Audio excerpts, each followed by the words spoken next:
9 male character mistakes that scream a woman wrote this. By Bookfox. We'll see what that is about. We'll see. We'll see. Yeah, we'll see. I'm curious. This video is about how not to completely botch it up when you're writing a male character. And yes, this is aimed at female authors, but I also aimed at female authors. Okay, I mean, there's probably some male authors that can't write male characters either. There's also plenty of men that cannot write female characters. Ichiro Oda. It just is what it is. And Naruto dude. Yeah. I think one thing that gets really messed up by female authors is the hero story.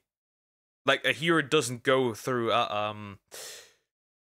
the phases of, like, he doesn't go on the journey really much anymore and comes out as a completely different person, a grown person. That really doesn't happen much anymore, I feel like. think guys could probably benefit from it too. Now, my last video was about how not to write women, so if you missed that, check it out and make sure not to miss the comments section, which things got a little heated there. But for now, we're gonna concentrate on 9 mistakes authors make when writing men, and we're gonna start with number 1. Speaking of which, let me check that.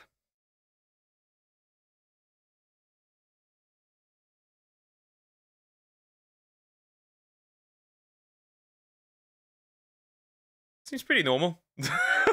Seems pretty peaceful. Physical fantasies. The first mistake I say semi-frequently is wishful smells. Unless your male character is a lumberjack, they are not going to smell like wood. And especially if you have a teenage character in a YA book, they do not smell of cedar and leather. Wait, what? People actually write that about characters? How they smell? Okay, sure, I didn't even know that.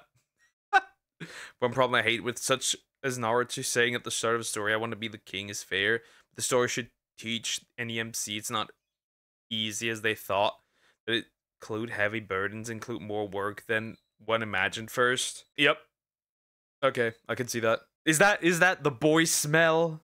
I can hear Frog coming downstairs and be like, boy smell? I'm just gonna be honest, they smell like socks in locker rooms. A second really annoying fantasy is random physicality. Here is an example of something you should never write. His shoulders flexed powerfully as he opened the door. Folks, it's a door. It does not require any flexing to open. There's just no need to make up random physical events for your male characters to flex their muscle. I mean, like, if you like, it depends, right? It depends on the door. It depends on the door and how you open it. Like, if it's like a double door and you just smash it open, right? I could see that. But like for like a little door with a door handle and shit, right?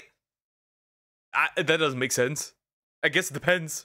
And lastly, number 3, ripped with zero effort. Unless your male character is getting 3 hours in the gym and they have a personal trainer and a nutritionist, they're just not gonna have a body like Thor. You want to treat male character bodies in a respectful and authentic way, similar to the way that you wish other authors might treat female bodies. The second mistake when writing men is giving them— yeah, but that's usually not the case from what I can tell from female authors and female books. Say with men though. It's just that one always gets flack, right? One gets all shit on, right? When people like cry about female anatomy, it's like justified. But when I look at male anatomy and I'm like, that's not what a male body does, and that is not what the average human male could look like. Those are basically one unattainable physique is criticized and the other unattainable physique is not criticized. One is hot, the other's not.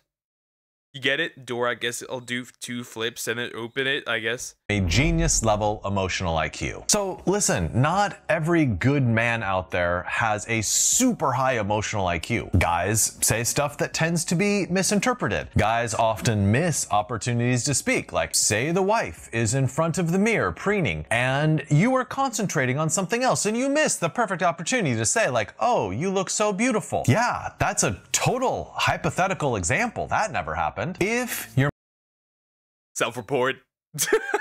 Male character always says the right, sensitive things at exactly the right, sensitive time, then you are not writing a man, you are writing an idealized projection of a man. I'm gonna speak for all men, almost all men. Almost all men. Almost. I'm gonna say this. I'm gonna say this. We say the wrong things all the time. We just do. We just do. We are very much stupid when it comes to that.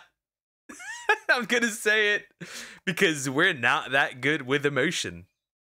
So obviously, from a natural perspective, by the way, if you didn't know, men may feel all the emotions that women do, but on a less powerful level, which is built that way. We're built different.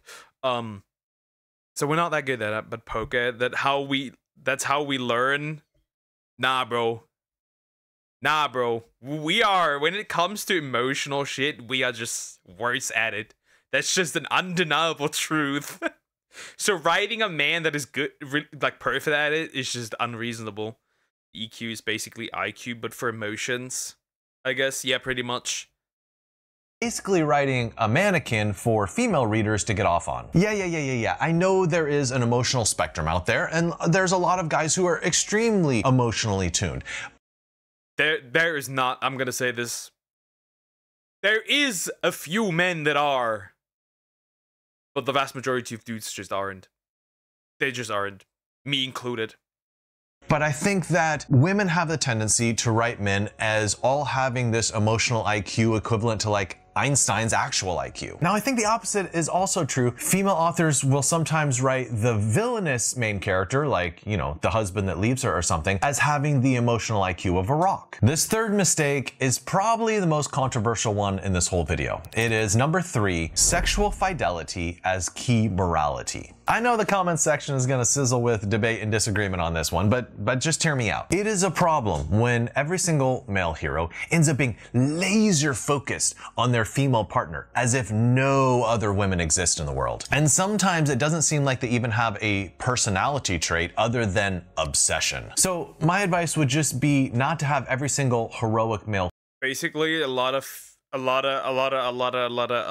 female authors are writing male characters like Amy from being into Sonic, that kind of thing. Yeah, I see that. Yeah, I see that. I do see that. Yeah, okay, yeah, I see that.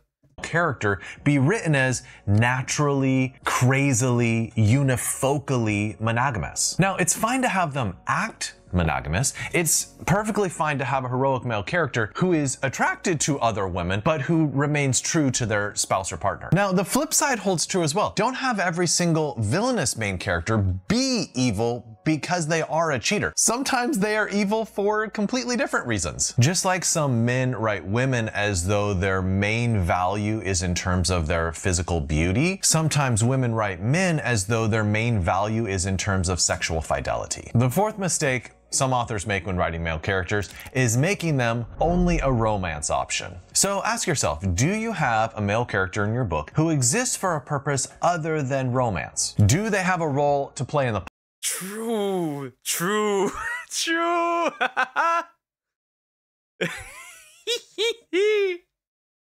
Yeah, that's another one. Men don't learn emotions. Give us something mechanic to solve, and we'll act to it like Rubik's Cube. But emotions, nah. True. Give me something to solve. What is this with this emotion bullshit? Get this out of here.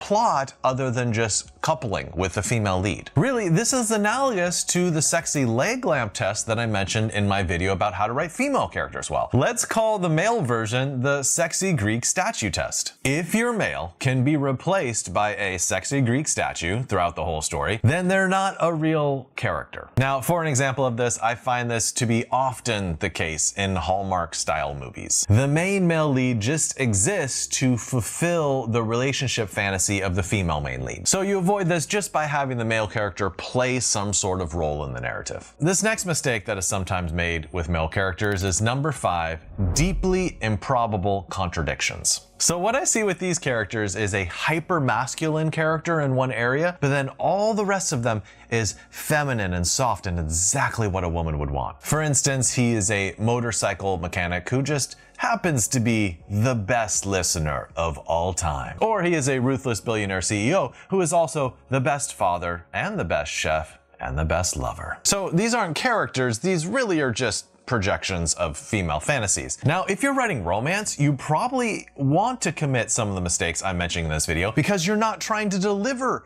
a real human being to the reader. You're trying to deliver a fantasy. But if you're writing in any other genre, I mean, isn't that most romances, right?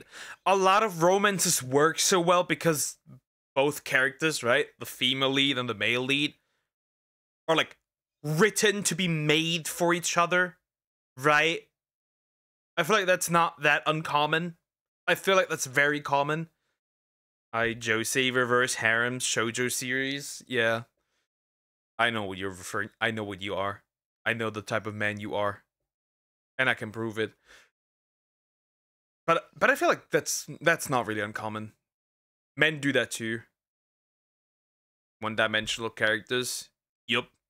Men do that too, though. I'm not surprised. I agree. They sell a fantasy. It isn't meant to be realistic. Yeah. Like, the characters are written for each other. They're meant for each other. That's why they complement each other so well. it's usually best to try to find a way to portray your male characters as being actually human rather than sort of cardboard cutouts of a fantasy. Now, this next point is actually the opposite of that last point. It is number 6, the stereotype. Now, number 5 is about wild contradictions smashed into each other, but sometimes authors have the opposite problem and they create this stereotype of man where everything is like hyper masculine. And if you're worried that this is the sort of error that you fall into, I would recommend taking the John Wayne test. The John Wayne test simply asks, is there at least one trait about your male character that is not stereotypically masculine? Perhaps something that just rounds them out and makes them feel like a real human being. For instance, if your male character is defined entirely by devotion to their work and their sports team and their convertible, then you probably want to find a way to round them out a little bit and give them some dimension. I think a good example of this might be Peeta in the Hunger Games. If you remember, he's a baker. That's not, stereotypically masculine, I feel like. The 7th common error is male friendships. When female writers... I'm gonna straight up say it. Women cannot write male friendships, and they cannot comprehend male friendships. I'm gonna straight up say it the way it is. Male friendships in women's eyes are gay. They cannot write anything else then. This is gay. And when women see male friendships in any media, they're gay. I'm sorry, women can't do that. I do not care. I do not care. I know this is a stereotype, but I don't give a rat's ass. I've seen it way too much. Women cannot comprehend male friendships. They like gardening instead of chopping wood. I don't know. Pretty much. I mean, the reverse harem is really objectified, more sexualized. Sure. Try to write about male friendships, usually like guys just hanging out with each other in a group. They often end up projecting female relationship values onto those group of guys. So I find that those relationships end up looking a little bit more nurturing, a little bit more supportive, and a little bit more confidential than I'm used to. And gay. When it's real guys hanging out. For instance, a female friend of mine gave a book to one of my male friends to read, and he asked her, why are your male characters always complimenting each other? Because that felt a little weird to me. That does feel weird. Men don't do that. You know what a compliment is?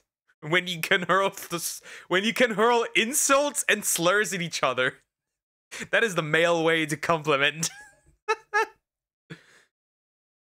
That is the compliment.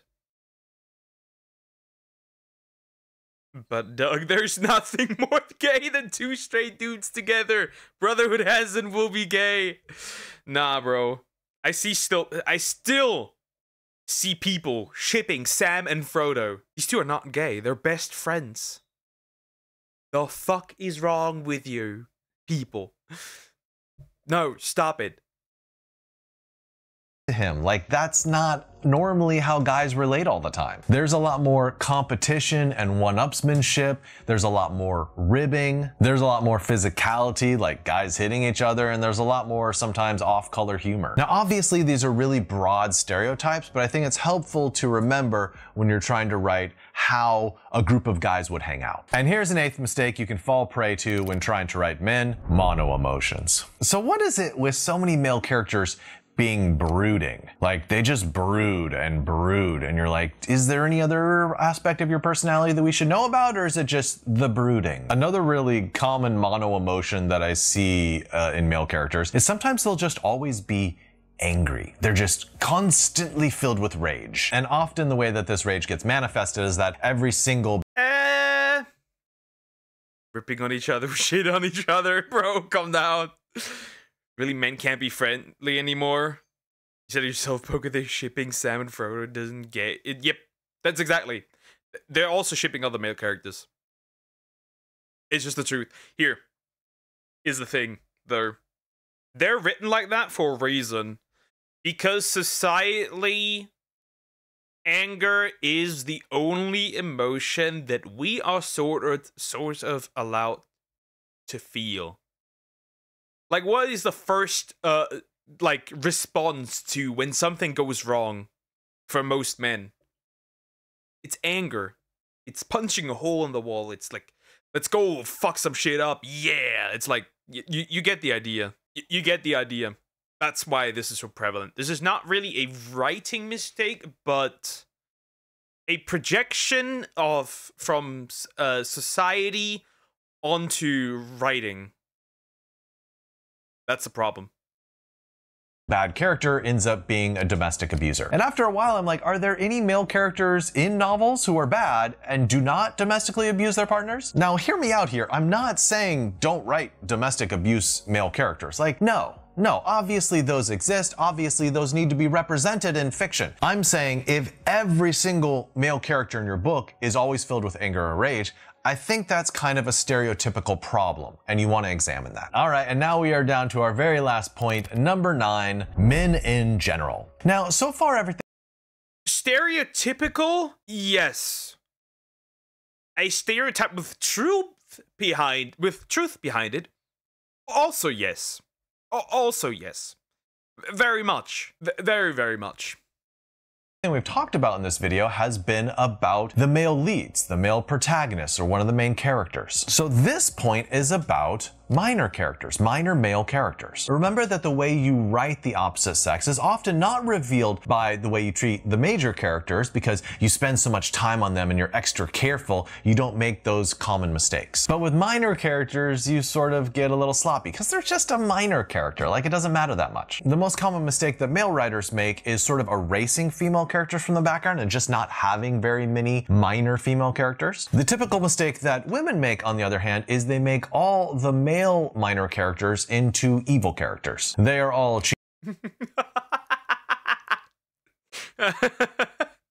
men are like, you don't matter, woman. Women be like, you're evil. It's crazy. The difference is night and day. The difference is night and day. And today everything is painted to extreme, so of course everything is gay. But strong friendship within two males isn't bad for stories, or else how the moment Brutus kills Caesar would feel so impactful. That's not really my point. I just said that male friendships are not well received because they're turned gay, oftentimes. Not by the writer, but by people outside, most of the times. Cheaters, they are all rapists, they are all spousal abusers. So just try this quick test on your book. I call it the scoundrel syndrome. Do you have at least one male character in your book who is not one of the main characters, who is depicted as a decent human being. So a few caveats. It can't be a love interest, right? It can't be part of a love triangle that the female character is trying to choose between. It also can't be a gay best friend. I say that because sometimes the women will write the gay character sort of as fulfilling the role of a female best friend. The gay character is non-threatening toward the female character, and that's why the author feels like it's okay to have that character be morally fine. So that doesn't count either. Anyhow, I hope that helped you when trying to write male characters in your novels. And if you haven't seen my video on how to write women, go watch that now. Damn, that was a good one. That was an interesting one. I like this one. This one was good. This one was really good. I like this. Well, I'm never gonna write anything, so for me this video is kind of useless. But maybe somebody else writes and finds this useful. If you're a woman, that could be helpful for you. Not for me though. Anyways, women, don't make every male character gay. Thank you. Anyways, like, comment, and subscribe.